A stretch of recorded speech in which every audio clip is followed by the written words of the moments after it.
ভার্সিটির প্রথম দিনই নিজের পোশাকের জন্য চরম অপমানের শিকার হতে হলো প্রাপ্তিকে।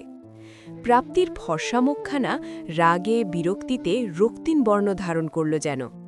তার সম্মুখের মানুষটি বাঁকা হাসছে, সে হাসিতে রয়েছে ভর্ৎসনা, বিদ্রূপ। সেই সাথে সাথে তাল মিলিয়ে অট্টহাসিতে যেন গড়াগড়ি খাচ্ছে পাশের সাঙ্গপাঙ্গ। কিছুক্ষণ পূর্বের কথা, গেট থেকে অডিটোরিয়াম পার হতেই মুখোমুখি হলো একদল নারীর সাথে, যারা তাকে দেখেই ডাক দিল, ফার্স্ট ইয়ার, এদিকে। অনেকটা হুকুমের স্বরে তলব করায় বিমূঢ় হয়ে গেল প্রাপ্তি। সে আশেপাশে চাইল, তখন তাদের একজন বলে উঠল, আশেপাশে তাকাচ্ছ কেন, তোমাকেই ডাকছি। প্রাপ্তি ছোট ছোট পায়ে তাদের সামনে যেতেই একজন ক্ষিপ্ত স্বরে বলে ওঠে, ম্যানার্স নেই নাকি? সিনিয়ররা ডাকলে যে শুনতে হয়, সম্মান করতে হয়, এইটুকু জানা নেই? প্রাপ্তির চোয়াল ঝুলল। এ কোথাকার নিয়ম? সিনিয়র বলে তাদের হ্যাঁ হুজুর জি হুজুর করতে হবে? কোথাকার হনু এরা? স্কুল কলেজে তো এমন কোনো নিয়ম ছিল না। উপরন্তু মেয়েগুলো যেভাবে অভদ্রের মতো তাকে ডাকল, তাতে তাদের সম্মান দেবার প্রশ্নই ওঠে না। তবে ঝামেলাই যেতে চায় না প্রাপ্তি, কারণ আজ তার প্রথম দিন ভার্সিটিতে। খুব কাঠখড় পুড়িয়ে এই ভার্সিটিতে ভর্তি হয়েছে সে। তাই স্মিত স্বরে বলল, আমি তো আপনাদের চিনি না, তাই আপনারা আমাকেই ডাকছেন কিনা শিওর ছিলাম না। প্রাপ্তির কথাটা মনে হয় মনে ধরে না তাদের। কপালে তীক্ষ্ণ ভাঁজ নিয়ে মেয়েগুলো তাকে আপাদমস্তক পর্যবেক্ষণ করে। উচ্চতায় ছোট, ছিপছিপে গড়ন, মুখের আদলে খুব বিশেষত্ব নেই। সৌন্দর্যের ছাঁচে ফেলাতে শুধু ফর্সাটুকুই চোখে বিঁধবে। এর প্রধান কারণ তার বেশভূষা। এলোমেলো জট লাগা চুল, কোনো মতে ঝুটি করা, চিরুনি দিয়েছে কিনা সন্দেহ। গায়ের পোশাকটা দলামচা, ইস্ত্রি করেনি নিশ্চিত। ওপর থেকে ফ্যাশন সেন্স নেই বললেই চলে।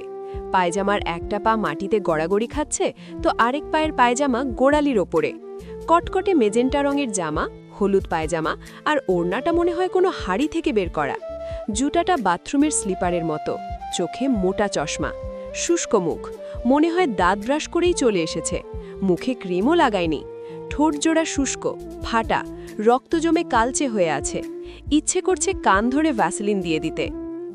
এমন নারীকে আর যাই হোক সৌন্দর্যের ছাঁচে ফেলে যায় না। অনীহা নিয়ে একটি মেয়ে শুধালো, কোন ডিপার্টমেন্ট? সিএসি।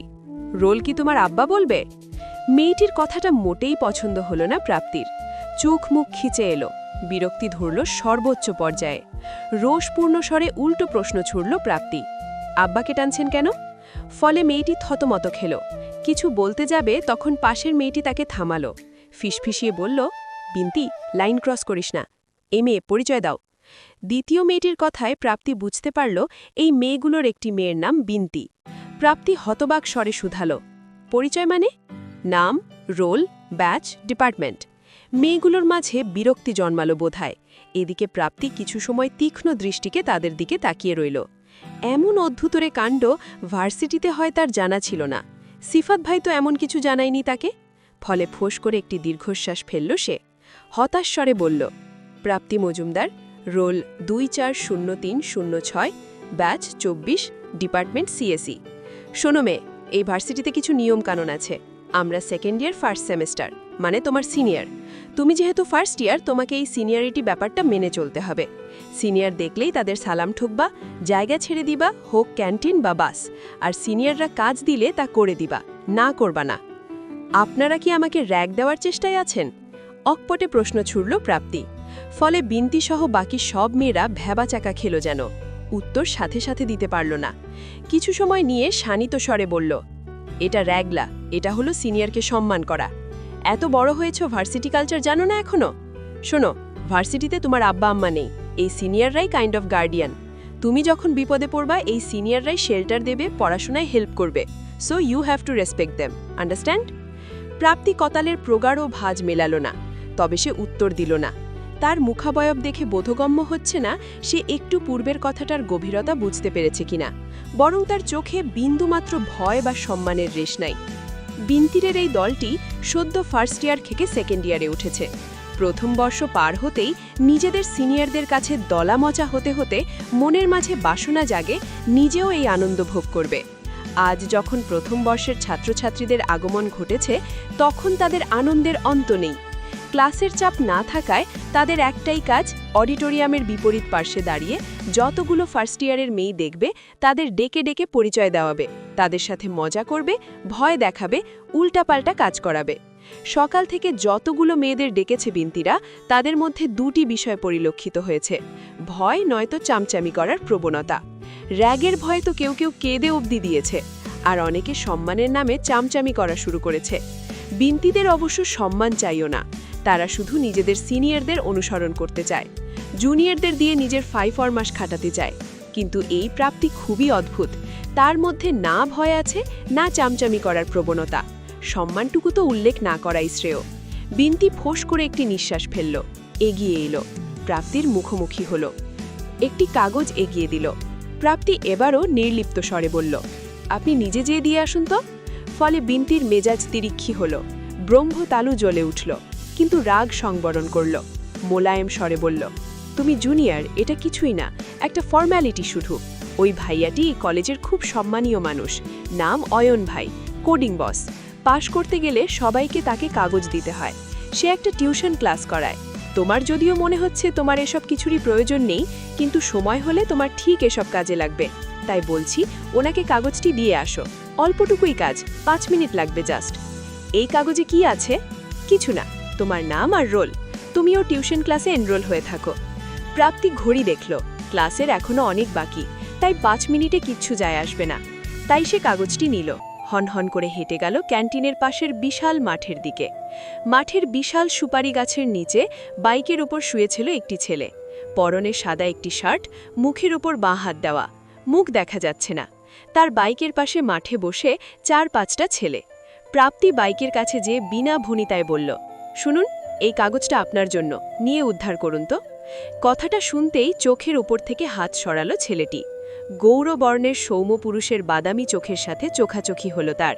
ছেলেটির মুখ জুড়ে বিস্ময়, কিঞ্চিত অবাক স্বরে শুধালো, আমাকে বলছেন? হ্যাঁ, আপনাকে। নিন, আমার ক্লাস আছে, নিয়ে আমাকে ছাড়ুন।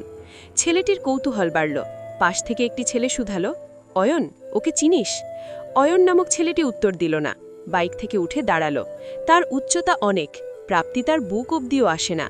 ফর্সা কপালে মেদুরের ন্যায় ঘন কেশগুলো ঝাপটে পড়ল। ছেলেটির দৃষ্টি স্থির, গাঢ়। সে নিপুণভাবে আপাদমস্তক পর্যবেক্ষণ করল। মুখশ্রীতে বিস্ময়ের ছাপ কাটল না। এগিয়ে এসে প্রাপ্তির মুখোমুখি হল, কাগজটি হাতে নিল। কাগজটি খুলে দেখল, কপালে প্রগাঢ় ভাঁজ পড়ল। হতবাক স্বরে শুধালো, এই কাগজটা কি সত্যি আমার জন্য? Are you serious? হ্যাঁ, আপনার জন্য। ওনারা... প্রাপ্তি কথাটা শেষ করার পূর্বেই অট্টহাসিতে ফেটে পড়ল অয়ন, যেন বিশ্বের সবচেয়ে হাস্যকর কোনো জোক এই কাগজে লেখা।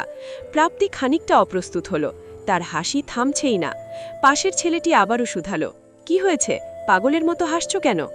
অয়ন ছেলেটির হাতে কাগজটা ধরালো। কাগজটা লেখা পড়ে সেও হাসতে শুরু করল। একে একে সবার হাতে ঘুরল কাগজটি।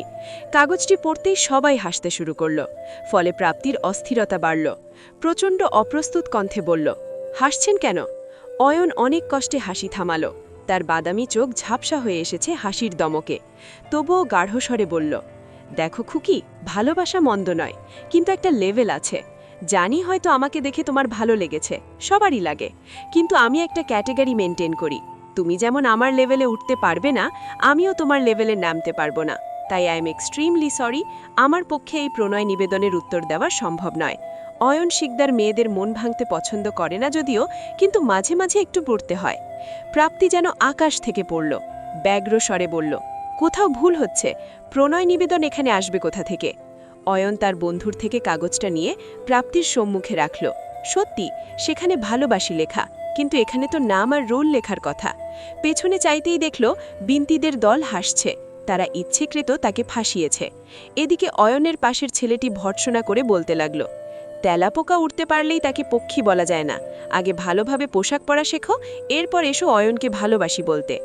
অয়ন মিটিমিটি হাসছে এখনও, কিন্তু তার বন্ধুকে থামিয়ে বলল, আমি আবার বলছি, ভালোবাসা দোষের নয়, তবে আমি তোমার ভালোবাসার বিপরীতে কিছুই দিতে পারবো না, ডোন্ট মাইন্ড। অয়নের বন্ধুদের হাসি এখনও অটল। প্রাপ্তির বেশভূষা তাদের বেশ মনোরঞ্জন করছে। এই হাসি তার দুর্বল ফ্যাশন সেন্সের জন্য। প্রাপ্তি শান্ত চোখে তাকিয়ে রইল বেশ কিছু সময়, রাগল না, খেপল না। মা বলে, রাগলেই তুমি হেরে যাবে, তাই প্রাপ্তি দীর্ঘশ্বাস গোপন করে বলল, এই হাসি বন্ধ, এখানে ক্লোজ আপের কোনো অ্যাড চলছে না। আর শুনেন ভাইয়া, আপনার কোথাও ভুল হচ্ছে। আমার এতও দুর্দিন আসেনি যে আমি আপনাকে ভালোবাসি বলবো। সে তো ওই বদের হাড়ি আপুরা মিথ্যে কথা বলেছে, তাই আমি ফেসে গেছি। নয়তো যেখানে আমি আপনাকে জীবনে দেখিও নি, সেখানে ভালোবাসার কথা বলা নিতান্ত আকাশকুসুম ভাবনা। Have some common sense. আর চামচা ভাইয়া, তেলাপোকা উড়তে পারলেই তাকে পক্ষী বলা যায় না, পক্ষী মরলে সে তেলাপোকার খাদ্য হয়। প্রাপ্তি আর দাঁড়ালো না, দ্রুততার সাথে পা বাড়ালো ত্রাসের দিকে। অন্যদিকে অয়ন এবং তার বন্ধুদের হাসি বন্ধ হয়ে গেল। অয়নের সুচালো দৃষ্টি নির্নিমেষ চেয়ে রইল সেই মেয়েটির দিকে। তার বন্ধু নুহাস রীতিমতো প্রাপ্তির অপমানে ক্ষেপে লাল হয়ে গেছে। ক্রোধাগ্নি স্বরে পাশ থেকে বলল, মেয়েটাকে নতুন দেখছি, ফার্স্ট ইয়ার মনে হয়, অথচ কি পার্ট দেখালো। শালা এখনকার বাচ্চাগুলো সিনিয়রদের মাননেই করে না। নুহাসের কথাগুলো যেন অয়নের কানেও ঢুকল না, উল্টো পোড়া ঠোঁটে বাঁকা হাসি উন্মোচিত হল। কাগজটা নুহাসের হাত থেকে অয়ন ঠান্ডা গলায় বলল, ইন্টারেস্টিং, মেয়েটার পুরো ডিটেলস বের করতো। আমিও তো দেখি কোন স্বর্গের বড়ই পাতা সে, যার দুর্দিন শুরু হবে আমাকে ভালোবাসি বললে। নুহাসের চোয়াল ঝুলে গেল। অবশ্য অয়নের মাথা কখন কি ঘোরে সেটা যদি সে বোঝা দেয়। প্রাপ্তির ব্রহ্মতালু জ্বলছে, মেজাজ তিরিক্ষি, জোরে জোরে হাঁটছে সে। এবছর গরমকাল শুরু হতেই গরমের তাণ্ডব মারাত্মক। ক্ষিপ্র সূর্যের তাপে ঝলসে যাওয়ার জোগাড় ধরনীর প্রতিটি প্রাণের। ক্যাম্পাসের পিচ ঢালা পথ আগুনের ফুলকির ন্যায় উত্তপ্ত। একটু ছাউনির আশায় অসহায় বেজুবান কুকুরগুলো ঠাঁই নিয়েছে একাডেমিকের সুবিশাল ছাদের নিচে। জিহবা বের করে শরীর ঠান্ডা করছে তারা। প্রাপ্তির ঘাড় বেয়ে ঘামের রেখা নেমে আসছে। চুলগুলো হাতের কালো ব্যান্ড দিয়ে এলোমেলো খোপা করল। শ্যাম্পু না করার জন্য কেমন আঠা আঠা আর জট পাকিয়ে আছে চুলগুলো। ক্যান্টিনের মাঠ থেকে একাডেমিক বিল্ডিং অনেক দূর। এই গরমে এতটা পথ হেঁটে আসাও কষ্টের। প্রাপ্তি একবার ঘড়ি দেখল, সময় নেই বেশি, মাত্র 5 মিনিট আছে। অশৈল মেয়েগুলোর জন্য তার দেরি হয়ে গেছে। সময় নিয়ে প্রাপ্তি খুব সিরিয়াস। তার লক্ষ্য ঠিক সময় ক্লাসে পৌঁছাবে, একেবারে সামনের বেঞ্চে বসবে, যেন স্যারের পড়া শুনতে পারে ভালো করে। সাধারণত ভার্সিটি নিয়ে একটি প্রচলিত বাচ্চ রয়েছে, ভার্সিটিতে উঠো, পড়াশোনা নেই। এই বাচ্চের পাল্লায় পড়ে অনেক ছাত্রছাত্রী পড়াশোনা জলাঞ্জলি দেয়, কিন্তু প্রাপ্তি সেটা চায় না। কারণ এখানে অবধি আসতে তাকে অনেক কাঠখড় পোড়াতে হয়েছে। তার একটাই লক্ষ্য, ভালো রেজাল্ট করা। আশেপাশে তাকানোর সুযোগ নেই। ঘর শত্রুগুলোকে দেখিয়ে দিতে হবে তাকে পড়ানো অর্থের অপচয় নয়। কিন্তু প্রথম দিনই যেন সব এলোমেলো হয়ে গেছে। রাগ হচ্ছে প্রাপ্তির। ওই সিনিয়রদের থেকে বেশি রাগ হচ্ছে মিরাজ ভাইয়ের ওপর। সে কি করে এই র্যাগিংয়ের কথা চেপে গেল তার কাছ থেকে? বাসায় যাক, একেবারে চেপে ধরবে প্রাপ্তি। অবশ্য প্রাপ্তির আগেই বোঝা উচিত ছিল। এখন বাজে 11টা, ক্লাসের সময়। এই ক্লাসের সময় যে ছেলে ক্লাস না করে মোটরসাইকেলের ওপর বখাটে ছেলেদের মতো পা উঠিয়ে শুয়ে থাকে, সেই ছেলে যে কোডিংয়ের কও জানে না, এটা নিয়ে কোনো সন্দেহ নেই প্রাপ্তির। এমনকি এটাও আন্দাজ করাই যায় সে পড়াশোনা করেই না, কারণ যারা পড়াশোনা করে তাদের বেশভূষা নিয়ে মাথা ব্যথা থাকে না। কিন্তু ছেলেটি যেভাবে কলেজে এসেছে তাতে মনে হচ্ছে সে আরব আমিরাতের কোনো সম্রাট। মোটরসাইকেলটির দাম কম করে হলেও 5-6 লাখ টাকা তো হবেই। যার কাছে এই বেকার অবস্থায় এত দামি বাইক থাকে, তার পড়াশোনা তো লাটে উঠবেই। প্রাপ্তির অন্তঃস্থল থেকে দীর্ঘশ্বাস বের হলো। তার আর ওই অয়নের মাঝে কত পার্থক্য! একজন সব সুবিধা থাকতেও পড়ে না, আর আরেকজন পড়ার জন্য সংগ্রাম করছে নিজ পরিবারের সাথে। অজানা কারণেই প্রাপ্তির মনে অয়ন নামক মানুষটির জন্য শীতল ক্ষোভ জন্মালো। অনেক দ্রুত হাঁটা সত্ত্বেও শেষ রক্ষা হলো না। স্যার ইতোমধ্যে প্রবেশ করে ফেলেছে ক্লাসে। প্রাপ্তি 2 মিনিট লেট। হন্তধন্ত হয়ে শুধালো, স্যার আসবো? স্যার একবার তাকে পূর্ণ পর্যবেক্ষণ করল, তারপর বলল, আসো। সেও হন্তধন্ত হয়ে প্রবেশ করল ক্লাসে, বসল একটি ফাঁকা বেঞ্চে, বই খাতা বের করল, তার দৃষ্টি সামনের দিকে। কিন্তু এইটুকু বুঝতে পারল সবাই আর চোখে তাকেই দেখছে। মনে হচ্ছে অন্য গ্রহের কোনো প্রাণী এসেছে তাদের মাঝে। অবশ্য চাকচিক্যের মাঝে মলিন জিনিস বেশি চোখে পড়ে। প্রাপ্তিও বোধহয় তাই বেশি নজর কাটছে। এর মাঝে পাশে বসা মেয়েটি ফিসফিসিয়ে বলে উঠল, তুমি কি দাঁত না মেজেই চলে এসেছ? ঘুমাচ্ছিলে বুঝি? সকালে উঠারও কেস নেই? একসাথে 3টি প্রশ্ন। প্রাপ্তির চোখ কুঁচকে এলো। মেয়েটির ঘন কথার জন্য স্যারের কথা শোনা যাচ্ছে না। প্রাপ্তি নিষ্পৃহ স্বরে বলল, তুমি তোমার চোপাটা একটু বন্ধ রাখো, আমি ক্লাস করছি। ক্লাসের শেষে আমি সব প্রশ্নের উত্তর দেব। মেয়েটির মুখটা কালো হয়ে গেল। প্রাপ্তির ধারণা হলো মেয়েটি আর তাকে বিরক্ত করবে না। কিন্তু ভুল। ক্লাস শেষ হতে না হতেই সে বলল, তুমি খুব রুড। এত রুড হওয়া ভালো না। রুড মানুষের সাথে কেউ মেশে না। কিন্তু আমি অবশ্য অত কিছু গায়ে লাগাই না। আমার নাম রাইসা। তোমার নাম প্রাপ্তি না? হ্যাঁ। আজ থেকে তুমি আর আমি একসাথে বসবো, ওকে? রাইসা নামক মেয়েটি খুব চিপকু টাইপের। প্রাপ্তির ধারণা সে একটু বোকা। বোকা মানুষের সাথে বন্ধুত্ব করা বোকামি। কিন্তু প্রথম দেখায় আসলে বোঝা যায় না কে কেমন। প্রাপ্তির ধারণা ভুল হতেই পারে। হতে পারে সে বোকার নাটক করছে। সে তার সাথে মিশতে চায় তার বানানো নোটপত্রের জন্য। স্কুল কলেজে এমন হাজারো মেয়েদের দেখেছে সে, যারা কেবল তার ভালো ছাত্রীর ট্যাগের জন্য তার সাথে মিশত। রাইসা এমন হলে দারুণ ধূর্ত সে। প্রাপ্তির মজা লাগছে। এমন ধূর্ত মানুষদের সাথে মিশতে ভালো লাগে তার। পরে তাদের বেশ আচ্ছা মতো মজা দেখানো যায়। প্রাপ্তি আগের মতো দায়সারা স্বরে বলল, বেশ, বসো। আচ্ছা, তুমি এমনভাবে কেন এসেছো? তোমাকে দেখে পাগল পাগল লাগছে। প্রাপ্তি ফিচেল হেসে বলল, আসলে আমি স্বপ্নে দেখেছি। স্বপ্নে একজন হুজুর টাইপ মানুষ আমাকে বলেছে বিশ্বের সব জ্ঞানীরা এমন বেশভূষায় থাকে। শুনুনি, আর্কিমিডিস যে ন্যাংটা ঘুরত, উনি বললেন আমি যদি জ্ঞানী হতে চাই তাহলে আমাকে এমন বেশভূষায় থাকতে হবে। তাই আমিও সেই জ্ঞানী হওয়ার সাধনা করছি। যদি 1001 দিন আমি এমনভাবে থাকি, আমি হয়ে যাব আইনস্টাইনের দাদা। সত্যি? প্রাপ্তি মিথ্যে বলেছে, কিন্তু রাইসা অবিলম্বে সেটা বিশ্বাস করে নিয়েছে। তার চোয়াল ঝুলেছে, কিন্তু চোখ কেমন চকচক করছে। তাই প্রাপ্তির দ্বিধা রইল না, মেয়েটি আসলে একটা আস্ত হাদা। প্রাপ্তির কখনো হাদা বন্ধু হয়নি। এইবার একটা পরীক্ষা করাই যাক, হাদা বন্ধু ভালো নাকি ধূর্ত বন্ধু। তাই প্রাপ্তি সিদ্ধান্ত নিল সেই হাদা রাইসার সাথে বন্ধুত্ব করবে। দেখা যাক মেয়েটি কোনো কাজে আসে কিনা। প্রাপ্তির ঠোঁট বিস্তৃত হলো। তার হাসি দেখে রাইসাও অকারণে হেসে বলল, তুমি মজা করছো তাই না? যাক, তুমি একেবারে নির্বোধ না। আচ্ছা, তুমি এমন ঠোঁট কাটা তো। আচ্ছা, বাদ দাও। এখন বলো, তুমি এমনভাবে চলাফেরা কেন করো? ভার্সিটিতে এমনভাবে চলতে আমি কাউকে দেখিনি। প্রাপ্তি চোখ টিপে বলল, এটা একটা সিক্রেট, অন্য এক সময় বলবো। রাইসা আবার বোকা হাসল। প্রাপ্তির লক্ষ্য করল সবাই কানাঘুষো করছে, কিন্তু এসবে প্রাপ্তির কিচ্ছু যায় আসে না। সে এমনই ল্যাবেন্ডিস, কিচ্ছু করার নেই। সব ক্লাসে রাইসা প্রাপ্তির সাথেই বসল। সব ক্লাস শেষে রাইসা হাসি মুখে বলল, চল কোথাও বাইরে ঘুরে আসি। প্রাপ্তি ঘড়ির দিকে তাকালো। এখন ঘড়িতে 1.3 বাজে। এখন সে বাসায় যাবে। মামিকে বলেছে 1.25-এর মধ্যে বাসায় ঢুকবে, অন্যথা করা যাবে না। তাই বিনা ভনিতায় সে বলল, আমার সময় নেই, তুমি যাও, আমাকে বাসায় যেতে হবে। বাসায় যেয়ে কি করবে? দেখো সবাই ঘুরতে যাচ্ছে। আমি ঘোরাঘুরি পছন্দ করি না।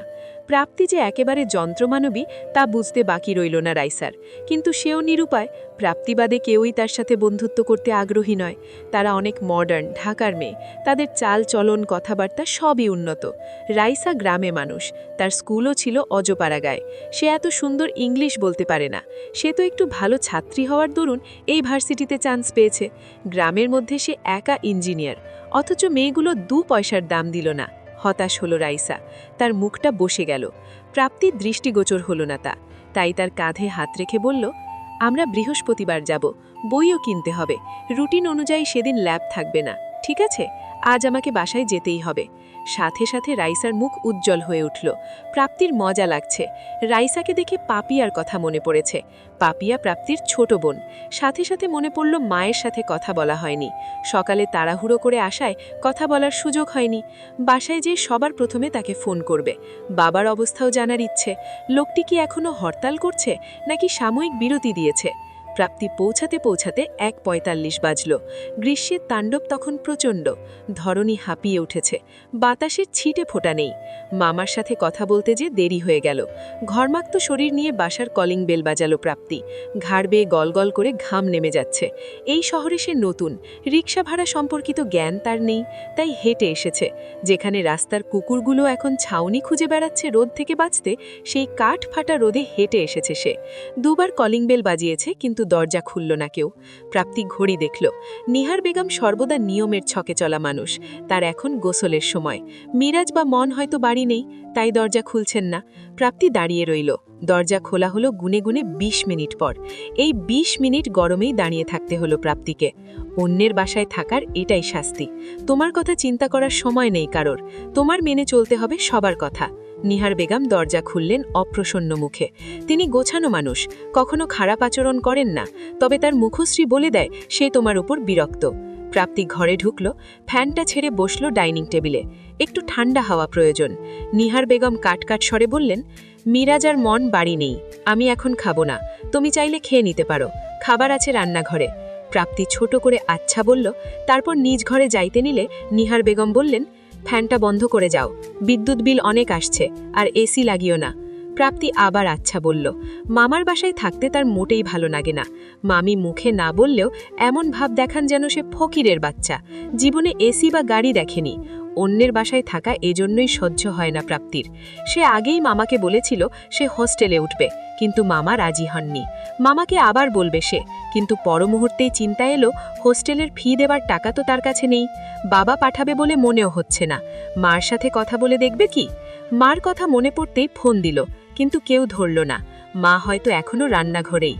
ক্লাস শেষে ক্যান্টিনের নির্দিষ্ট জায়গায় হুড়মুড় করে এসে বসল অয়নের দল। ভার্সিটিতে ভর্তি হবার 6 মাস পর থেকেই ক্যান্টিনের এই টেবিলটা তাদের আড্ডাখানা। বন্ধুদের সুখ দুঃখ আড্ডার রাস্তানা ঘর এই টেবিল। অসহিষ্ণু গরমে ক্যান্টিনটাও আজাবের মতো লাগছে। ফলে এসেই শিহাব ক্যান্টিনের সাহায্যকারী এক পিচ্চিকে বলল, এই পিচ্চি, ফ্যান ছাড় আর ছুটে গিয়ে একটা ঠান্ডা নিয়ে আয়। ছেলেটা ফ্যান ছাড়ল, তবে কাঁধের গামছাটা টেবিলে বাড়ি দিতে দিতে বলল, ঠান্ডা হইব না, ভাইজান কইছে এখন থেক্কা কিন্না খাওন লাগবো, বাকি অফ। শিহাব টাকা বের করতেই যাবে, তখনই থামিয়ে দিল নুহাস। সকালের অপমান এখনো ভোলেনি সে। উপর থেকে আজকে ক্লাসেও স্যারের বাটা খেয়েছে। হোস্টেলে বাটি পায় নাই, তাই মাথায় এখন আগুন জ্বলছে। ফলে পিচ্চির কথায় আগুনের মাত্রা বাড়ল বই কমল না। সাথে সাথে বলে উঠল, মামদোবাজি নাকি? তুই কি নতুন এখানে? যায় পল্টু ভাইকে বল নুহাস এসেছে, শুধু ঠান্ডা না, সবার জন্যে ভাতও নিয়ে আয়। পিচ্চি তার কথা মতো ভেতরে গেল অবশ্য, কিন্তু ফিরল ফাঁকা হাতে। এসেই টেবিলের ওপরের ফ্যানটাও বন্ধ করে দিল, যা দেখে নুহাস সহ সকলের মুখে বিস্ময়। পিচ্চি টেবিলের সামনে দাঁড়িয়ে বলল, পল্টু বাইরে আপনার নাম কইছি, আপনার নাম হুইন্নাই কইছে টেবিলের ফ্যানটাও বন্ধ করে দে, বাকির খাতা না চুকাইলে কোনো খানা পাইবেন না। পল্টু ভাইয়ের কি মাথা গেছে নাকি?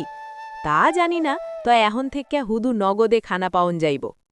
নুহাসের আজকে দিনটাই খারাপ। প্রথমে ওই পিদ্দি মেয়ে, তারপর স্যার, এখন পল্টু ভাই, সবাই শুধু অপমানই করছে। এদিকে বন্ধুরা অট্টহাসিতে ভেঙে পড়ল। শিহাব টিটকারি মেরে বলল, পল্টু ভাই তো তোর মুখের ওপর অপমান করে দিল রে, তোর নাম শুনে ফ্যান অফ করে দিল, কি সম্মান তোর! শালারাজ দিনই খারাপ। যে দেখ, পল্টু ব্যাটার বউ মনে হয় রোম্যান্স করতে দেয়নি বলে তার মেজাজ খারাপ। দেখ, সব হচ্ছে অয়নের জন্যে, অথচ একে দেখে ঠিক প্রেমে ব্যস্ত।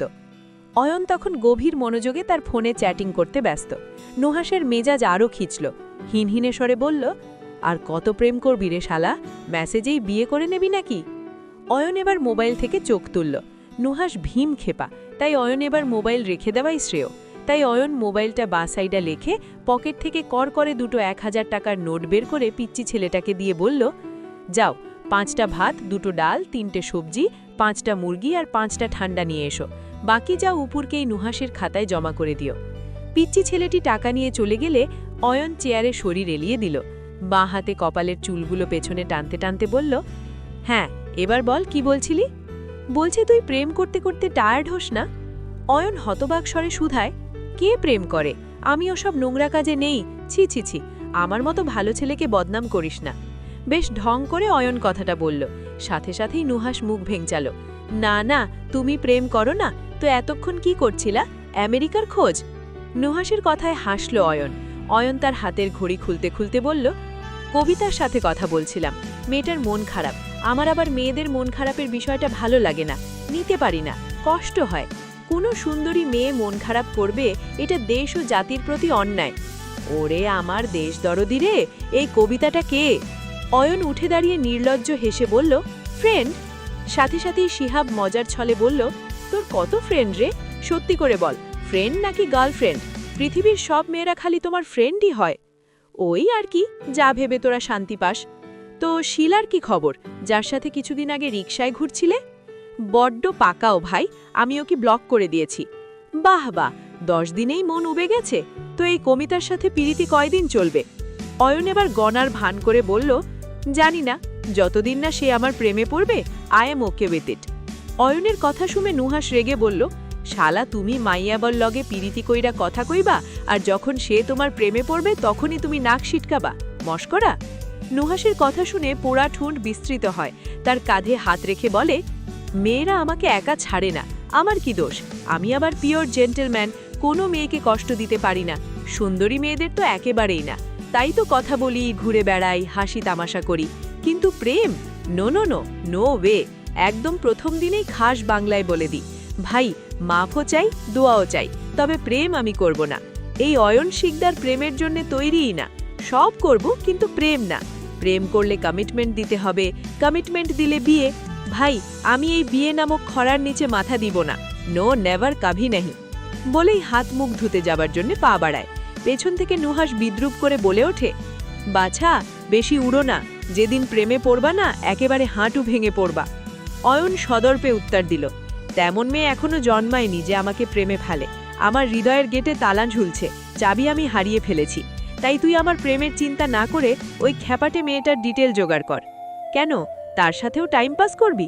হু নোজ, বলে হাসতে হাসতে ওয়াশরুমের দিকে যেতে লাগলো। তখনই একটি মেয়ে তাকে ডাকল। শিহাব, নুহাস এবং বাকিদের দেখিয়ে বলল, দেখ আরেকটা প্রপোজাল। আর এর অবস্থাও হবে সকালের মতো। শালা মেয়েগুলো আমাদের দেখে না কেন? এর মধ্যে পলাশ এসে ধরাম করে ব্যাগটা রাখল টেবিলে, শব্দ করে বসল পা ছড়িয়ে। নুহাস হেসে বলল, কিরে মোতালেব স্যারের সাথে রোম্যান্স শেষ? মুখ খারাপ করিস না আমার, খাচ্চর ব্যাটা আমার পেজেন্টের নাম্বারই দিল না। শুধু তাই না, মোতালেব স্যার বলেছে এই সেমিস্টারে ক্লাস না করলে উনি কাউকে মার্ক দেবে না, এক্সামে বসতে দেবে না। কথাটা শোনামাত্র নুহাস হাসতে হাসতে বলল, এই সেমিস্টারে তাহলে মজা হবে, মোতালেব ভার্সেস অয়ন, সকাল ৮টায় নিখুঁত বিনোদন। তার থেকেও বড় বিনোদন শুনবি। কি? ওই যে সকালের খ্যাপাটে মেয়েটা, ও মোতালেব স্যারের ভাগ্নি। ওই যে সকালের খ্যাপাটে মেয়েটা, ও মোতালেব স্যারের ভাগ্নি। কথাটা শুনতেই মুখ হা হয়ে গেল নুহাসের। মোতালেব স্যার, সে তো অয়নের শত্রু। মোতালেব সাহেবের অয়নকে অত্যধিক অপছন্দ। লোকটি ২৫ বছর শিক্ষকতা করার দরুন বেয়াদবি আর উদ্ধত্ত আচরণ তার অতীব চক্ষুশূল। ছাত্রদের মধ্যে প্রচণ্ড খচ্চর শিক্ষক সে। আর মোতালেব স্যারের মতে অয়ন অত্যধিক বেয়াদবের পর্যায়ে পড়ে। কারণ একবার অয়নের বাইকে অ্যাক্সিডেন্ট করেছিলেন তিনি, ফলে ১ সপ্তাহ প্লাস্টার লাগিয়ে রাখতে হয়েছিল মোতালেব স্যারকে। যদিও দোষটা তার ছিল, তিনি কানে ফোন লাগিয়ে কথা বলতে বলতে রাস্তা পার হচ্ছিলেন। সে তো ভাগ্য ভালো ছিল, অয়ন ঠিক সময় ব্রেক কষেছিল। কিন্তু সেটা তিনি বিশ্বাস করেন না। তার বিশ্বাস সে ঠিকভাবে রাস্তায় টাকিয়ে রাস্তা পার হচ্ছিলেন।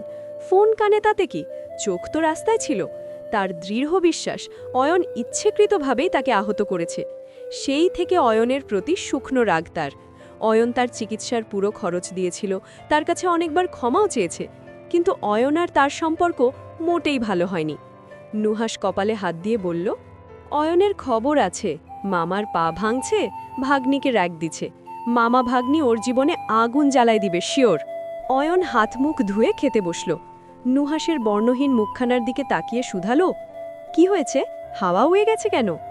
দোস্ত, তোর কপালটারে দেখতেছি একেবারে সোনা দিয়ে বাঁধানো কপাল। কথাটা বুঝতে পারল না অয়ন। তার আবি ফোন বাজল। ফোনের দিকে তাকাতেই মুখ মিয়ে গেল। ফোনের স্ক্রিনে জলজল করছে একটা নাম, আরিফুল শিকদার। অয়ন ফোনটা কেটে নুহাসকে বলল, আজ থেকে কিছুদিন তোর মেসে থাকবো, সমস্যা নেই তো? আমার কি সমস্যা, কিন্তু কথা সেটা না দোস্ত। খা না, কথা বলতে ইচ্ছে করছে না। ঠিক ৮টা ১৫তে মিরাজ ফিরল বাসায়। বাংলাদেশ ব্যাংকে চাকরি করে সে। মিরাজ ঘরে ঢোকার সাথে সাথেই নিহার বেগম ছেলেকে বললেন, হাত মুখ ধুয়ে এসো, খাবার দেই। এইবারের নিয়ম ৯টায় খেয়ে যে যার ঘরে চলে যাবে। তারপর তুমি ঘুমাও নাকি হাডুড্ডু খালো কিচ্ছু যায় আসে না। আবার সকাল ৬টার মধ্যেই তোমাকে বিছানা ছাড়তে হবে, কারণ ৬টার সময় ছোটা কাজের মানুষটা আসে। মাত্র ২টো কাজ করে সে। মোতালেব সাহেব সরকারি চাকরিজীবী। মিরাজ তো এখন চাকরি পেয়েছে, কিন্তু সারাটা জীবন তো নিহার বেগমকে বাঁধা ধরা টাকাতেই সংসার চালাতে হয়েছে। তাই এখনও সেই অল্প টাকায় সংসার চালানো এবং মিতব্যয়িতা তার যায়নি। তিনি ডর্মেও থাকেন না, কারণ ডর্মে যদিও অনেক বড় ফ্ল্যাট পাবেন, কিন্তু ভাড়াটা অনেক বেশি। এত বড় ফ্ল্যাটের প্রয়োজনীয়তা নেই নিহার বেগমের। তিনি সারাটা জীবন কঞ্জুসি করে এখন নিজের ১৩০০ স্কোয়ার ফিটের একটি ফ্ল্যাট কিনেছেন। নিজের বাসা, বাড়তি কোনো খরচ নেই, অথচ এখনও তার কঞ্জুসি কমেনি। মিরাজ ব্যাগ রাখতে রাখতে বলল, এখন খাবো না মা, আমি বরং প্রাপ্তির সাথে একটু কথা বলে আসি। নতুন ভার্সিটিতে প্রথম ক্লাস করা শেষ, অনুভূতি কেমন জেনে আসি। তখন নিহার কড়া স্বরে বললেন, প্রাপ্তির থেকে একটু দূরত্ব রাখো। নিহার স্বল্পভাষী, বেশি কথা বলতে তার কার্পণ্য। প্রাপ্তির সাথে তার স্বভাবের মিল আছে অনেক। তারা দুজনেই অমিশুক, কিন্তু মিল থাকলেই যে একে অপরকে পছন্দ করে এই কথাটি সম্পূর্ণ ভুল। সেই বিষয়টাই প্রমাণ করলেন নিহার বেগম। তিনি প্রাপ্তিকে অপছন্দ করেন। তিনি প্রাপ্তির মা মুনিরাকেও অপছন্দ করেন। নিজের গণ্ডি ব্যতীত কাউকেই তার পছন্দ হয় না। প্রাপ্তিকে অপছন্দের আরেকটি কারণ অবশ্য আছে, সেটা হলো মিরাজ এবং প্রাপ্তির সখ্যতা। একই ভার্সিটির প্রাক্তন ছাত্র হওয়ার দরুন সে প্রাপ্তির প্রতি বেশ যত্নশীল। বিষয়টা ভালো লাগছে না নিহার বেগমের। প্রাপ্তবয়স্ক ছেলে মেয়ে প্রেম ভালোবাসার তো স্টেশন নেই। প্রাপ্তিকে তিনি মোটেই নিজের ছেলের বউরূপে মানবেন না, সম্ভব নয়। ফলে মিরাজ আসতেই যখন প্রাপ্তির ভরের দিকে যাচ্ছিল তখনই বাধা দিলেন। মা অল্প কথা বলে, তাই স্বভাবতই অবাক হলো মিরাজ। ঠোঁট ফাঁক করে শুধালো, কেন? সব কেনর উত্তর নেই। মিরাজ কথা বাড়াতে যেও সুযোগ পেল না। নিহার নিজ ঘরে চলে গেলেন। মিরাজ বিরক্ত হল। মায়ের স্বভাব মাঝে মাঝে খুব বিরক্ত করে। রাতের খাবারের টেবিলে মিরাজ ভাইয়ার সাথে সদেখা হলো প্রাপ্তির। প্রাপ্তি চুপচাপি খাচ্ছিল। মিরাজ তখন জিজ্ঞেস করল, ভার্সিটি কেমন লাগছে? নিহার বাঁকা চোখে ছেলের দিকে তাকালেন। ছেলেটা আসলেই একটা বেয়াদব, মা বারণের পরও কথা শোনে না। প্রাপ্তি খেতে খেতেই উত্তর দিল, ভালোই, খারাপ না, তবে তুমি কিন্তু আমাকে র্যাগের ব্যাপারটা বলনি। র্যাগের কথা শুনতেই মিরাজ এবং মোতালেব সাহেব একাত্রে চাইলেন প্রাপ্তির দিকে। মিরাজ অবাক স্বরে শুধালো, তোমাকে র্যাগ দিয়েছে নাকি? চেষ্টা করেছে, তবে ঠিক দিতে পারেনি, আর আমি অবশ্য একটা কেরামতি করব ভাবছি। মোতালেব সাহেব আদুরে কণ্ঠে শুধালেন, কি কেরামতি মা? ভেবেছি সবাইকে জানিয়ে দেব আমি মোতালেব স্যারের ভাগ্নি। সবাই আপনাকে সম্মান করে আর ভয় পায়, তাই আমাকে আর ঘাটাতে আসবে না। প্রাপ্তির কথায় হো হো করে হেসে উঠলেন মোতালেব সাহেব। মমত্বভর্গ কণ্ঠে বলল, তুমি তো খুব বুদ্ধিমতী। নিহার বাঁকা চোখে তাকালেন। তাচ্ছিল্য করে বললেন, এখানে বুদ্ধির কি হলো মম? তোমার বাপের নাম ভাঙিয়ে সবাই খায়? কথাটা বিষাক্ত কটাক্ষ হলেও প্রাপ্তির ভাবলেশ নেই, গায়ে মাখালো না। মান অপমান শব্দগুলোর তাৎপর্য কেবল গায়ে মাখানো অবধি, এছাড়া এরা কেবলই শব্দমাত্র। মোতালেব সাহেব স্ত্রীর কথাটা আমলে নিলেন না।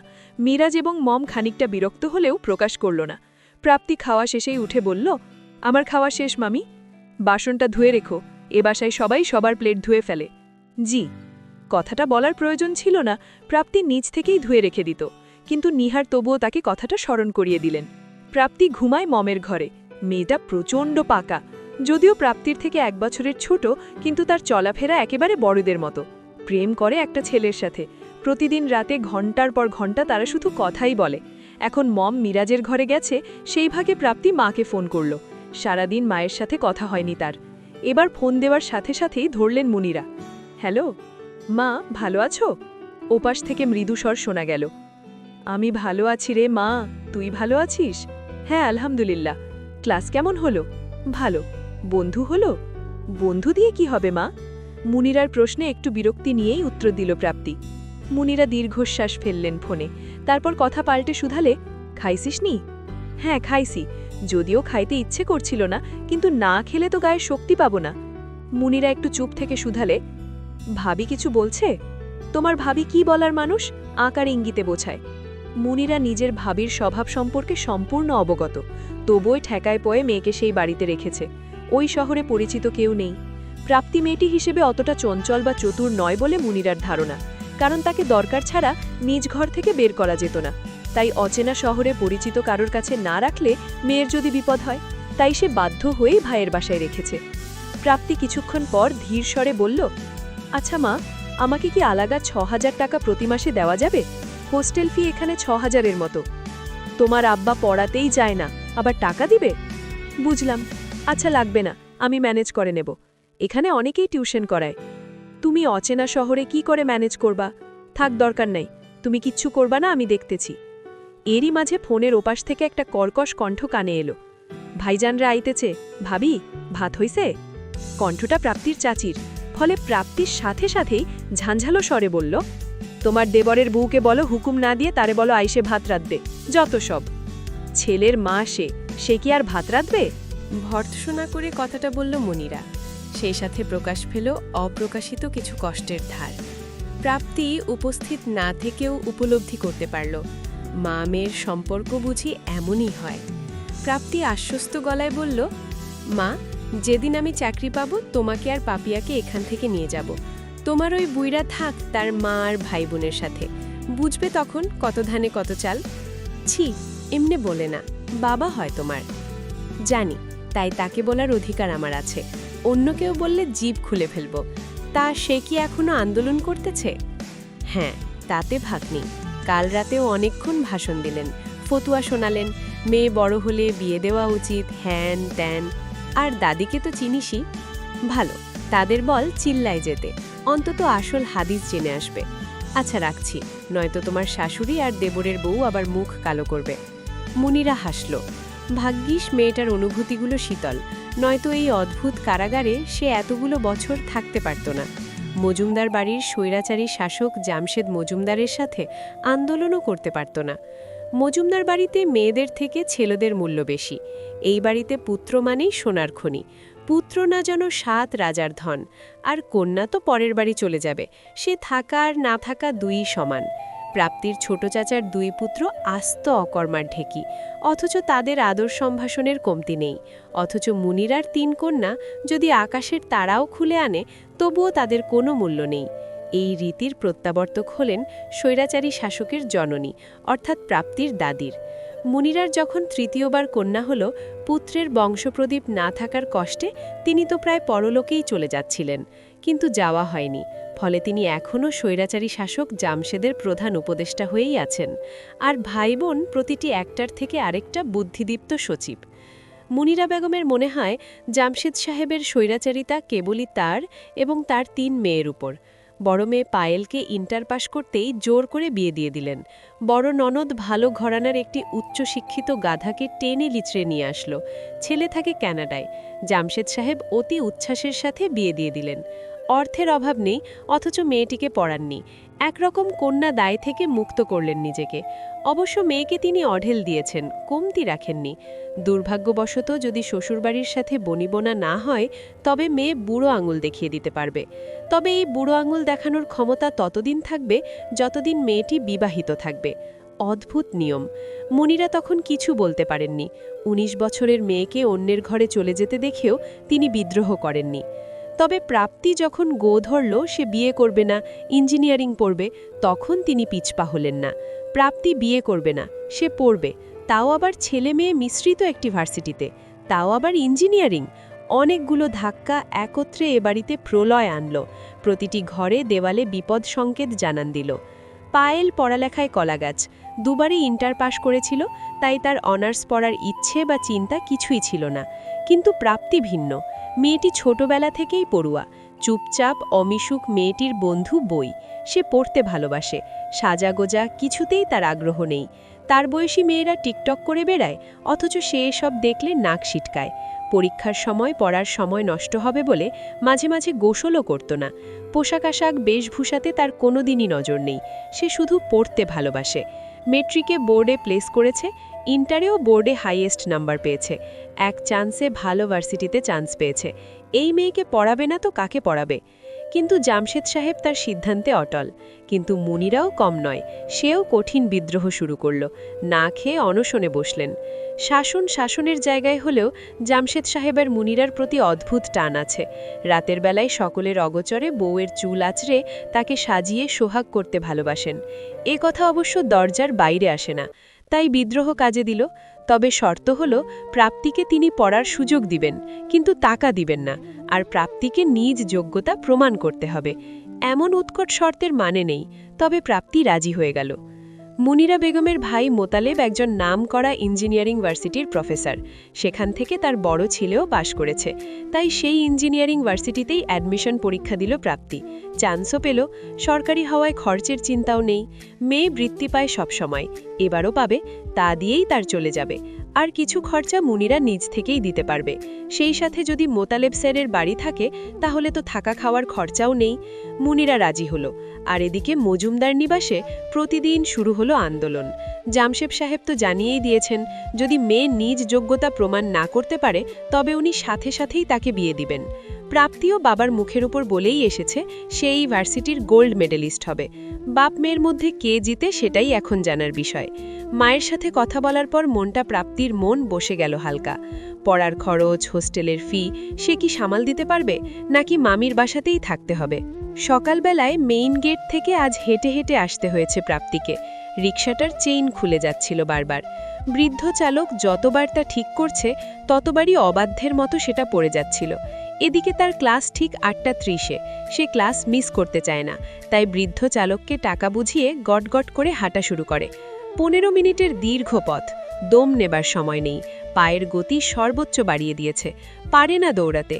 15 মিনিটের পথ 10 মিনিটে অতিক্রম করে যখনই থামল একাডেমিকের সামনে, অমনি শো করে একটি বাইক এসে ব্রেক করল ঠিক তার পায়ের কাছে। ফলে আকস্মিক ঘটনায় কিঞ্চিত ভ্যাবাচাকা খেয়ে গেল প্রাপ্তি। একেই হেঁটে আসায় তার নিঃশ্বাস ফুলে গেছে, উপরন্তু এত সাংঘাতিক ঘটনা। টাল সামলাতে না পেরে টাইলসের উপর ধপ করে বসে পড়ল প্রাপ্তি। তার পা কাঁপছে। বাইকটা এত দ্রুত এসেছে যে খেয়াল করতে পারেনি, একটু হলেই বাইকটা তার উপর উঠে যেত। প্রাপ্তিকে এমন পড়ে যেতে দেখে উপস্থিত সকলের মাঝে যেন হাসির রোল পড়ল। বেশ মনোরঞ্জিত হয়েছে তারা। এদিকে বাইকের চালক এবং তার পেছনের ব্যক্তির কোনো হেলদোল নেই। নির্লিপ্ত দায়সারাভাবে বাইকটা পার্ক করল তারা। এদের প্রাপ্তি চেনে, সো কল্ড সিনিয়র ভাই আর তার চামচা। বাইকটা এত দ্রুত এসেছে যে খেয়াল করতে পারেনি প্রাপ্তি, একটু হলেই বাইকটা তার উপর উঠে যেত। তাকে এমন পড়ে যেতে দেখে উপস্থিত সকলের মাঝে যেন হাসির রোল পড়ল। বেশ মনোরঞ্জিত হয়েছে তারা। এদিকে বাইকের চালক এবং তার পেছনের ব্যক্তির কোনো হেলদোল নেই। নির্লিপ্ত দায়সারাভাবে বাইকটা পার্ক করল তারা। এদের প্রাপ্তি চিনে, সো কল্ড সিনিয়র ভাই আর তার চামচা। এই চামচা ভাইয়াই তাকে তেলাপোকা বলেছিল। প্রাপ্তি তাড়াতাড়ি উঠে দাঁড়ালো, নিজের জামা ঝেড়ে নিল তড়িৎ গতিতে। নুহাস বাইক থেকে নেমে বড় বড় নিঃশ্বাস ফেলল। শ্বাস একেবারে গলায় আটকে আছে তার। অয়ন এতটা জোরে বাইক চালাচ্ছিল যে হৃৎপিণ্ড মুখের কাছে চলে এসেছিল। মনে হচ্ছিল পেছন থেকে উড়েই যাবে।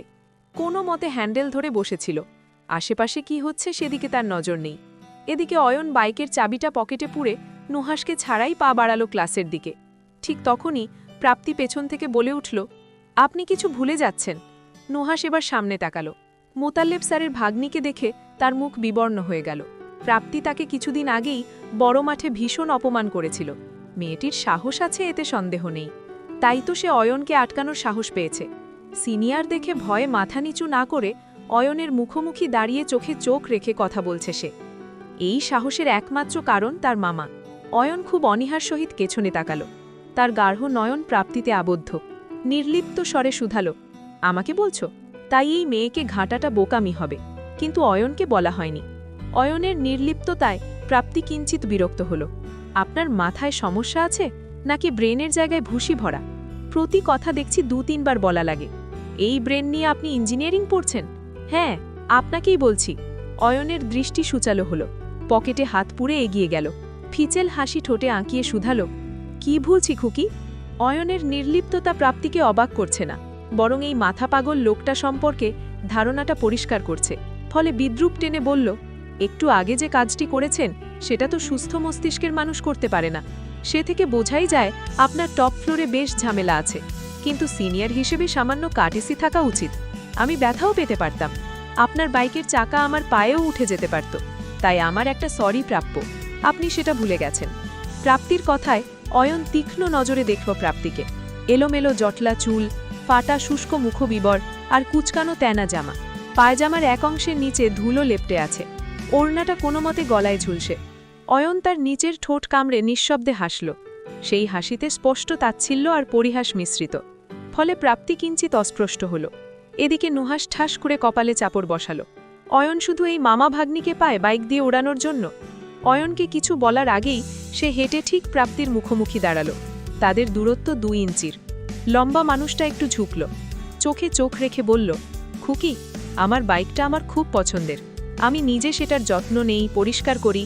ইভেন চাকাটাও না তোমার থেকে বেশি পরিষ্কার, বরং তোমার পা ওটায় লাগলে তোমাকে সরি বলতে হতো।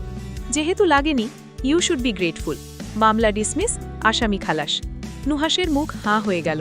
সে অয়নের এমন আচরণ নিতেই পারছে না। অয়ন মেয়েদের সাথে খারাপ ব্যবহার করে না, কটু কথা বলে না, অন্তত জুনিয়রদের সাথে তো নয়। জুনিয়রদের সামনে তার গলায় থাকে মিষ্টতা, অথচ আজ যেন সেই গলার ঝাঁজই আলাদা। সে এতটা কটূক্তি করছে, তাও এই মেয়ের সাথে। ব্যাপারটা খারাপ হতে পারে। এই মেয়ে যে সে নয়, খাইশটা মোতাল্লেবের ভাগ্নি।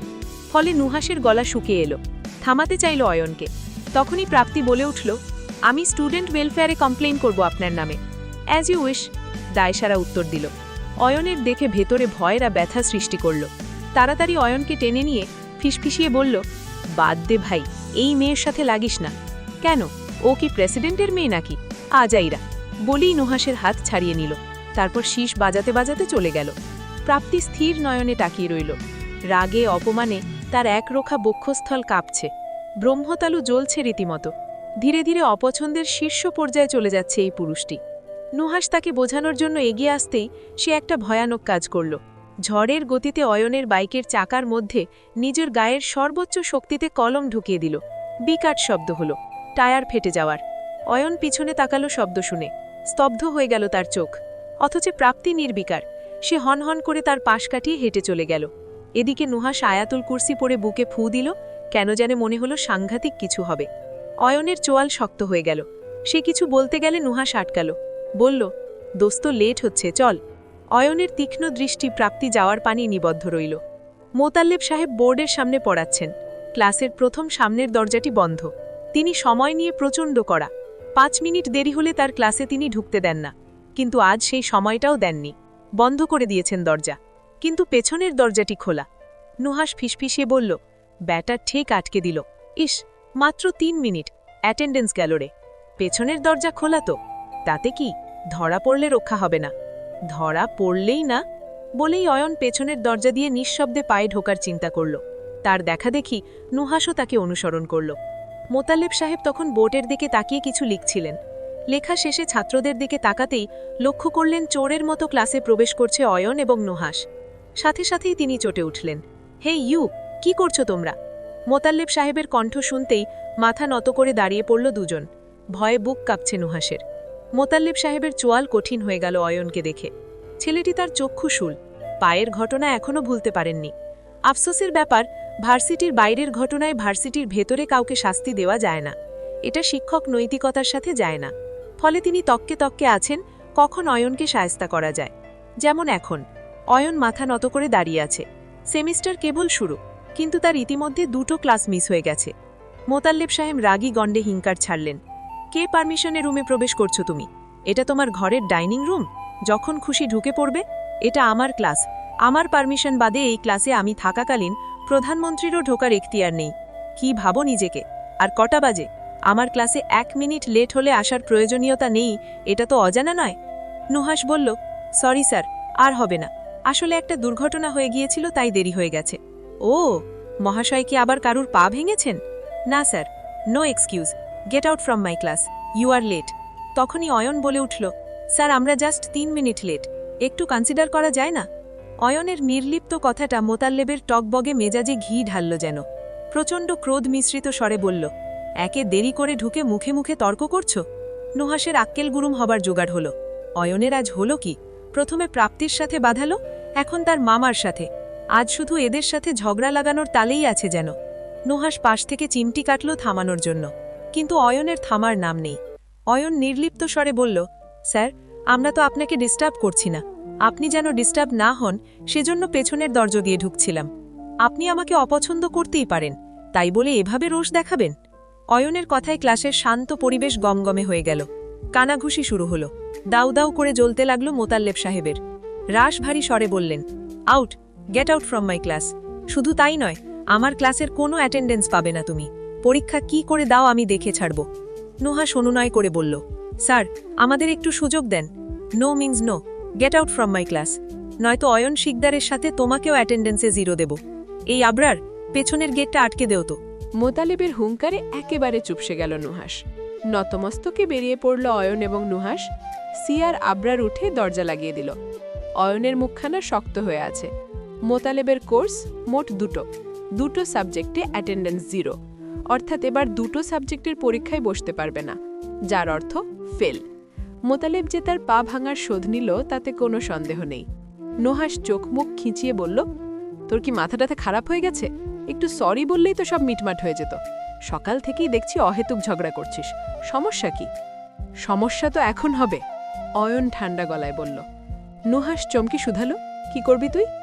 সময় হলেই দেখবি, বলেই গটগট করে বেরিয়ে পড়ল। নুহাস নিজের কপাল চাপড়ালো। নেহাত ভালো বন্ধু, নয়তো এই পাগলের পাল্লায় কখনো পড়ত না। গাল ফুলিয়ে দীর্ঘশ্বাস ফেলল। তারপর পিছু নিল অয়নের। ভার্সিটির পার্কিংয়ের সামনে দাঁড়িয়ে আছে অয়ন এবং নুহাস। নুহাসের চোখে কৌতূহল। অয়নের মস্তিষ্কের ভেতর ঠিক কী চলছে বুঝতে পারছে না সে, ফলে বিরক্তি বাড়ছে।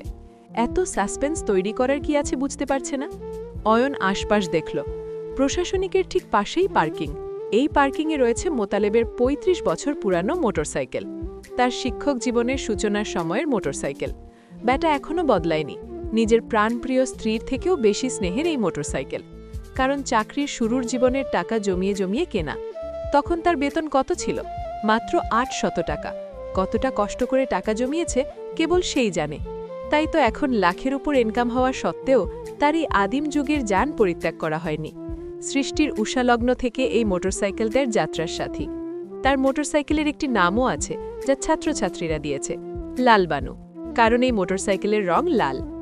আজ এই লালবানুরই ইজ্জত লুটতে এসেছে অয়ন। মনে মনে দানবী হাসি হাসল সে।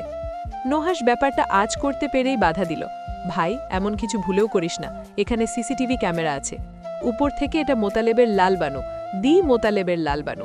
ও খায় ফেলাবে। আর কি খাবে? এমনিই তো 2 সাবজেক্টে ফেল, আর সিসিটিভি ওইটার কাজ হয়ে গেছে। তুই আশেপাশে নজর রাখ, যা করার আমি করছি। বলেই পার্কিংয়ে ঢুকে পড়ল। আস্তে করে লালবানুর 2 চাকার হাওয়া বের করে দিল। হেডলাইট ভেঙে দিল নিষ্ঠুরতার সাথে। স্ক্র্যাচে স্ক্র্যাচে দগ্ধ হল লালবানু। ফ্রন্ট মিররটা মাকিতে থাকা একটা ইট দিয়ে ভেঙে গুঁড়ো গুঁড়ো করে ফেলল।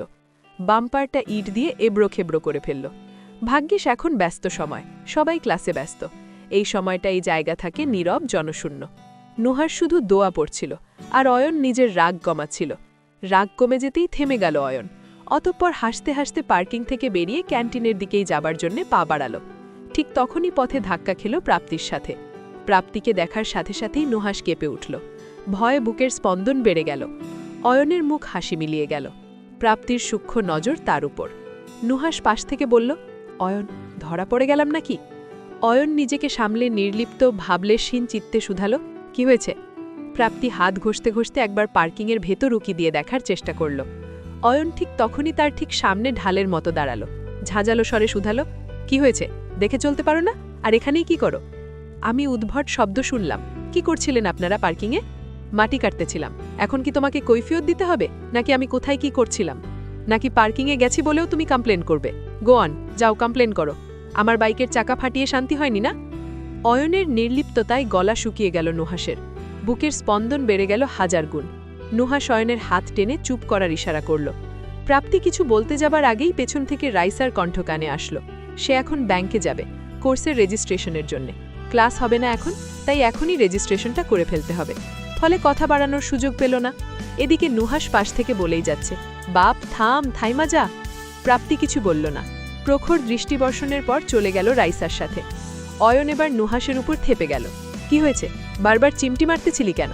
আর এই মাইয়ারে দেখা মিনমিন করতেছিলি কেন? সব হাওয়া চলে গেছে? ভাই, এই মাইয়া যে সে মাইয়া না, এইটা মোতালেবের ভাগ্নি। কি হয়? আমগোর মার্ক তো গেছে। এই মাইয়া যদি আমাদের দেখা নেয়, আমরা শেষ। মোতালেব তখন লালবানুর ইজ্জত হরণে আমাদের ফাঁসি দিব। ওর কলজ্জার টুকরাই লালবানু। অয়ন রাগী স্বরে বলল, তুই আমারে আগে বলবি না? কইতেছিলাম থাম থাম। আরে থাম থাম না বললা ভাগ্নি ভাগ্নি বলতি? হলার পুত সুযোগ কই দিছস তুই? হুদাই বেটির এত তেজ। ভর্তি হওয়ার পর থেকে কোনো র্যাগঘাই নাই বেটি। এখন তেলাপোকা যাইব মোতালেবের কাছে, আর আমাদের 12টা বাজাইব। অয়নের মাথা ফাঁকা হয়ে গেল, গলা শুকিয়ে গেল। এই ভাগ্নির কোনো ভরসা নেই। যদি মোতালেবকে বলে দেয়, অয়ন শেষ। শুধু শেষ নয়, একেবারেই ফিনিশ। হালার পুত, সুযোগ কই দিছস তুই? হুদাই বেটির এত তেজ। ভর্তি হওয়ার পর থেকে কোনো র্যাগ খাই নাই বেটি। এখন তেলাপোকা যাইব মোতালেবের কাছে, আর আমাদের 12টা বাজাইব। অয়নের মাথা ফাঁকা হয়ে গেল, গলা শুকিয়ে গেল। এই ভাগ্নির কোনো ভরসা নেই। যদি মোতালেবকে বলে দেয়, অয়ন শেষ। শুধু শেষ নয়, একেবারে ফিনিশ। উদ্বিগ্ন স্বরে শুধালো, এখন কি করব? নুহাস কিছুটা ভেবে বলল, এক কাজ কর। কি? সোজা যা, হ্যাঁ, আর প্রাপ্তির পায়ে পড়ে যা।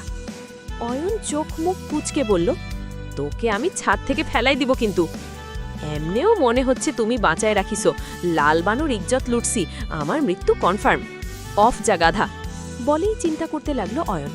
যেভাবেই হোক প্রাপ্তিকে থামাতে হবে। ব্যাংক থেকে বের হতেই তৃতীয়বারের মতো অয়নের মুখখানা দেখল প্রাপ্তি। লম্বা শরীরটা নারকেল গাছের সাথে হেলান দিয়েছিল। সৌম্য মুখখানা যে কোনো নারীর কাছে আকর্ষণীয় হলেও প্রাপ্তির সাথে ঠেকল মহাবিরক্তিকর। দীর্ঘ নেত্রপল্লব, বাদামি চোখ, লম্বাটে মুখবিবর, গৌরবর্ণ সব কিছুতেই মাত্রাতিরিক্ত দম্ভ, যে দম্ভই তার বিরক্তির কারণ। প্রাপ্তির মুখখানা শক্ত হয়ে গেল। কড়া হাঁসফাঁস করা রোদের তাপও এতটা রাগ ধরায় না। প্রাপ্তি হেঁটে যেতেই পথ আগলে ধরল অয়ন, এগিয়ে দিল হাতে থাকা ঠান্ডা জুস। প্রাপ্তি অবাক হল। রাইসার বিস্ময়ে বিহ্বল মুখখানা উপেক্ষা করে শুধালো, এটা কি? আমাদের ট্রেডিশন, র‍্যাগ দিলে ট্রিট দিতে হয়। তোমার ট্রিট? যতটুকু শুনলাম তুমি আমার রোলমেট, তোমার একটা ট্রিট তো পাওনাই ছিল। যদিও আমি জুস দিয়ে সেটা কাটাকাটি করব না, তবুও জুসটা রাখো। ঘুষ দিচ্ছেন? এমা না না, জাস্ট ফর্ম্যালিটি। হাসালেন। যে লোক একটু আগেও আমার সাথে খারাপ ব্যবহার করলো, সে আমার জন্য জুস কেন আনবে? সত্যি করে বলেন, এই জুস কেন? কোনটার ঘুষ? সকালের কাণ্ডের, নাকি আপনি যে সাংঘাতিক দুষ্কর্ম করেছেন সেটা চেপে যাওয়ার? অয়নের চোখ ছোট ছোট হয়ে গেল, চোয়াল শক্ত হলো। মেয়েটির স্পর্ধা তাকে অবাক করল, সেই সাথে অপমানের রন্ধ্রে রন্ধ্রে আগুন জ্বলে উঠল। এই মেয়েটাকে দেখলেই মাথায় আগুন জ্বলে ওঠে অয়নের, ইচ্ছে করে ধরে আছাড় দিতে। নুহাস ঠিক সাথে সাথেই বলে উঠল, সিনিয়রদের সাথে এমনি কথা বলছো কেন? নুহাসের কথায় প্রাপ্তি মুখখানা এগিয়ে দিল অয়নের দিকে, সূক্ষ্ম চোখে তাকে দেখতে লাগলো। অয়ন খানিকটা ভ্যাবা চাকা খেল, বিস্মিত কণ্ঠে শুধালো, এই মেয়ে, কি দেখছো? দেখছি আপনার মাথায় কোনো শিং আছে কিনা। চামচা ভাইয়া তো বললেন আপনি সিনিয়র, তাই আমি ভাবলাম আপনার মাথায় মনে হয় স্পেশাল শিং আছে, কিন্তু না, আপনার তো তেমন কিছু নাই। হতাশ হলাম। রাইসা প্রাপ্তির হাত টেনে ধরে ভয়ার্ত স্বরে বলল, সিনিয়রের সাথে এমনি কথা বলিস না বোন। কেন, কি করবে? প্রশ্নের উত্তরটা রাইসার কাছেও নেই। ভার্সিটিতে আসার পর থেকে একটা কথাই শুনেছে, সিনিয়রদের সাথে বেয়াদবি করলেই র‍্যাক খেতে হবে। সেই ভয়টাই তাকে কুকড়ে ফেলেছে। প্রাপ্তি বিদ্রুপাত্মক স্বরে বলল, এই সিনিয়র ভাইয়া কিচ্ছু করতে পারবে না, কারণ তাদের নিজের পাই গর্তে, তাই না ভাইয়া? সকালের ঘটনা কিন্তু ভুলিনি। আপনার বাইকের চাকাটা ভালো আছে তো? আর পার্কিংয়ে আপনারা কিছু করেছেন, আমি কিছু ভাঙার শব্দও পেয়েছি, তাই না ভাইয়া? হে লিসেন, হাতি যখন কাদায় পড়ে চামচিকাও লাথি মারে, তুমি তো তেলাপোকা। সেই তেলাপোকার জন্যই জুস নিয়ে এসেছেন। ইস! প্রাপ্তির কথায় মুষ্টিবদ্ধ হয়ে গেল অয়নের হাত। অন্য কোথাও হলে মেয়েটিকে আছাড় দিত সে। তার কপালের শিরা দবদব করছে। নুহার সাথে সাথেই তাকে আটকালো, অনুনয় করে বলল, দেখো তুমি আমাদের ভুল বুঝছো। তাই? কোনটা ভুল? তখনই অয়ন কঠিন স্বরে বলল, আমাদের যে অ্যাকিউজ করছো, তোমার কাছে প্রমাণ আছে? নিজের চোখে দেখেছো আমি কি করেছি? এবার অয়ন এগিয়ে আসলো প্রাপ্তির দিকে, তার রক্তচক্ষু প্রাপ্তিতে নিবদ্ধ। দূরত্ব বেশি নয়, মাত্র কয়েক ইঞ্চি। নিজের থেকে 1.5 হাত লম্বা ছেলেটি যখন নিজের দিকে ঝুঁকে আসে, প্রাপ্তি কিছুটা অপ্রস্তুত হলো, 2 কদম পিছিয়ে গেল। বুক কাঁপছে, তবুও চোখে চোখ রাখল। নির্ধর স্বরে বলল, আমি নিশ্চিত আপনি কিছু তো করেছেন। কি করেছি বলো? আসলে কি করেছি জানো? না, জানো না। উপরন্তু আমার উপর বদলা নিতে মিথ্যেও বলতে পারো, তাই নয় কি? আর কমপ্লেন করতে হলেও দোষ লাগে। আমার দোষ কি? তোমার পায়ে অলমোস্ট চাকা তুলে দেওয়া। অ্যালিবাইকে আমার বিরুদ্ধে কেউ সাক্ষী দেবে না, অথচ যখন আমার বাইকের চাকা ফাটিয়েছ সবাই দেখেছে। আমি তো মহৎ প্রাণ মানুষ, তাই ক্ষমা করে দিয়েছি।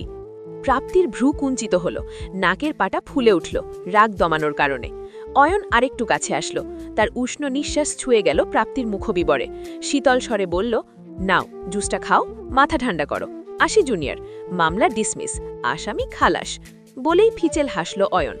প্রাপ্তির গা কাঁপছে রাগে। প্রথম দর্শনে ছেলেটি শুধু অপছন্দ ছিল, দ্বিতীয় দর্শনে ছেলেটি অপছন্দে শীর্ষে পৌঁছালো, আর তৃতীয় দর্শনে ঘৃণা জন্মালো। এই ঘৃণা যে সে ঘৃণা নয়, মারাত্মক ঘৃণা। লালবানুর ক্ষতবিক্ষত হাল ক্ষতবিক্ষত করল মোতালেবকে। প্রিয় বস্তুর এমন দশায় হিতাহিত জ্ঞান হারালেন তিনি। ভার্সিটি তোলপাড় হয়ে গেল, কিন্তু দোষী বের হল না। প্রাপ্তি সবটা দেখল, বুঝতে বাকি রইল না কাজটা কার। অয়ন তখন মোতালেব স্যারের লালবানুকে আহত করেই পার্কিং থেকে বের হচ্ছিল। সবটা মামাকে বলতে চাইল, কিন্তু পারল না, কারণ তার কাছে প্রমাণ নেই। অয়ন ফিচেল হাসি মুখে এঁকে পুরোটা সময় সেখানেই দাঁড়িয়ে রইল। অবশেষে গ্যারেজে পাঠানো হলো লালবানুকে। অয়নের হৃদয়ে যেন শান্তির পরশ বইল। মোতালেব স্যারের এমন পাগল দশা তাকে চরম বিনোদন দিল। ব্যাটা ওকে কম জ্বালায়নি, তাই এই দৃশ্য 2 সাবজেক্টের ফেল ভোলার জন্য যথেষ্ট। এদিকে প্রাপ্তির তীক্ষ্ণ দৃষ্টিতে তার দিকে তাকিয়ে আছে, রাগে গা জ্বলছে। অয়ন ঠিক তার সামনে থেকে নিজের বাইকের চাবিটা ঘোরাতে ঘোরাতে হাঁটা ধরল। প্রাপ্তির দাঁতে দাঁত চেপে বলল, 1 মাঘে শীত যায় না। অয়ন থামল, ঠোঁটে হাসি ফুটিয়ে বলল, আমার ঠান্ডার বাতিক কম, I am so hot, so শীত গেলে বা না গেলে আমার কিছুই যায় আসে না। অয়নের উত্তরে নুহাস ফিক করে হেসে দিল। প্রাপ্তির কড়া চাহানিতে অবশ্য দমে গেল সে। অয়ন একটু ঝুঁকে বলল, এত নাক ফুলিও না, একেবারে ফেটে যাবে, বলে নিজের মোটরসাইকেলে স্টার্ট দিল। তারপর তীব্র বেগে চালিয়ে বেরিয়ে গেল। প্রাপ্তির মনটা খারাপ হলো, বেচারা মামার জন্য। এত দিনের মোটরসাইকেলটা কি খারাপ অবস্থায় যে করলো ছেলেটা। মোতালেব সাহেবের মন এবং মেজাজ উভয়ই খারাপ। লালবানুর দুঃখে তিনি নাওয়া খাওয়া ছেড়ে দিয়েছেন এক কথায়। দুপুরে তার পছন্দের তরকারি রান্না হলেও তিনি খাননি। বাচ্চা মেয়ের খেলনা ভেঙে গেলে সে যেমন জেদ ধরে বসে থাকেন, মোতালেব সাহেব আজ জেনে সেই জেদি ধরেছেন। তার লালবানু আইসিইউতে আছে বলে কথা। তার ডায়াবেটিস এবং হাই প্রেশারের সমস্যা আছে। না খেয়ে একবার সুগার লেভেল লো হয়ে গেল। মিরাজ তাড়াতাড়ি লেবুর শরবত খাওয়ালো, তাতে যা সুগার লেভেল কন্ট্রোলে আসলো। কিন্তু লালবানু আদৌ ঠিক হবে কিনা সেই চিন্তায় তার প্রেশার বেড়ে গেল। একেবারে যাচ্ছে অবস্থা হলো। তাড়াতাড়ি ডাক্তারের কাছে নিয়ে যাওয়া হলো। ডাক্তার প্রেশারের ঔষধের পাওয়ার বাড়িয়ে দিলেন, সেই সাথে ঘুমের ঔষধ দিলেন। ফলে মোতালেব সাহেব পরদিন সারা দিন ঘুমালেন। মামার এমন অবস্থা দেখে চিন্তায় পড়ে গেল প্রাপ্তি। সবটা জেনেও চুপ করে থাকাটা অনুচিত মনে হলো। ফলে সিদ্ধান্ত নিল সে মামাকে সব জানিয়ে দিবে। পরদিন সকালে যখন মোতালেব সাহেবের অবস্থা মোটামুটি ভালো, তখনই প্রাপ্তি তার ঘরে গেল। ধীর স্বরে বলল, মামা, আপনাকে কিছু বলার আছে। সকালের রোদের তেজ স্মিত। অম্বরের নবীন কৃষ্ণপ্রহরী ঢেকে রেখেছে তেজি সূর্যকে। অয়নের মন ফুরফুরে, সেই ফুরফুরে মেজাজেই আজ ক্লাসে আসা। অবাক্যর ব্যাপার, ক্যান্টিনে না যায় সে সরাসরি ক্লাসেই এসেছে। তাকে দেখে শিহাব, পলাশ এবং নুহাস অবাক। নুহাস ঘড়ির দিকে তাকালো, এখনও 8টাও বাজেনি, অথচ অয়ন ক্লাসের আগেই হাজির। সাধারণত তাকে সেমেস্টার শুরুর সময়গুলোতে মোটেই দেখা যায় না। তার দর্শন মিলে শেষ 6 সপ্তাহের দিকে, কারণ 60% উপস্থিতি যে দেখাতে হয়। ফলে বন্ধুরা তাকে দেখেই হতবাক হলো। পলাশ তো একবার পশ্চিমে তাকালো, হতভম্ব স্বরে বলল, সূর্য এবার কোন দিকে উঠল রে? দক্ষিণে। অয়নের চটপটে উত্তরে হাসির রোল দিল। অয়ন গা এলিয়ে বলল, ঘুম ভালো হয়েছে কাল, তাই ভাবলাম একটু ক্লাসে এসে ক্লাসের শোভা বাড়াই। শিহাব টিটকারির স্বরে বলল, কেন গতরাতে কোনো গার্লফ্রেন্ড তোকে প্যারা দেয়নি? গুজব ছড়াস না, অয়ন শিকদার একেবারেই সিঙ্গেল। ফলে সামনের বেঞ্চ থেকে একটি মেয়ে মাথা ঘুরিয়ে বলে উঠল, তাহলে আমার সাথে প্রেম কর, আমিও সিঙ্গেল। না বইন, মাফ চাই, ক্ষমাও চাই, আমি শান্তিতে আছি, থাকতে দে। অয়ন সাথে সাথেই উত্তর দিল। অয়নের উত্তর শেষ হতে না হতেই ডিপার্টমেন্টের পিয়ন আবরারকে এসে জানালো, অয়ন শিকদারকে হেড স্যার ডাকছেন তার রুমে। কথাটায় আলোড়ন পড়ল। অয়নের কপালে তীব্র ভাঁজ। আবরার তাকে শক্ত গলায় বলল, অয়ন, হেড স্যারের রুমে যাও। নুহাস শুকনো ঢোক গিলল। অয়নকে ফিসফিসিয়ে বলল, ধরা পড়ে গেলাম নাকি রে? অয়ন মাথা নাড়ল, আশ্বস্ত স্বরে বলল, চুপ কর, আগেই অলুক্ষণে কথা বকিস না। দরজার সম্মুখের নেমপ্লেটে সোনালি বর্ডারে লেখা প্রফেসর শাখাওয়াত ইসলাম। দরজাটা ঠেলে রুমে প্রবেশ করতেই অয়নের মুখবিবরের বর্ণ পাল্টে গেল, কারণ মোতালিব শাখাওয়াতের ঠিক বিপরীতে বসে আছে অয়ন। অয়ন শুষ্ক কণ্ঠে শুধালো, আসবো স্যার? শাখাওয়াত গম্ভীর স্বরে বলল, হ্যাঁ। অয়ন প্রবেশ করে গেট আটকে দিল। শাখাওয়াতের মুখ গম্ভীর, মোতালেবের মুখে রুষ্টতা স্পষ্ট। অয়ন শান্ত স্বরে বলল, স্যার ডেকেছিলেন?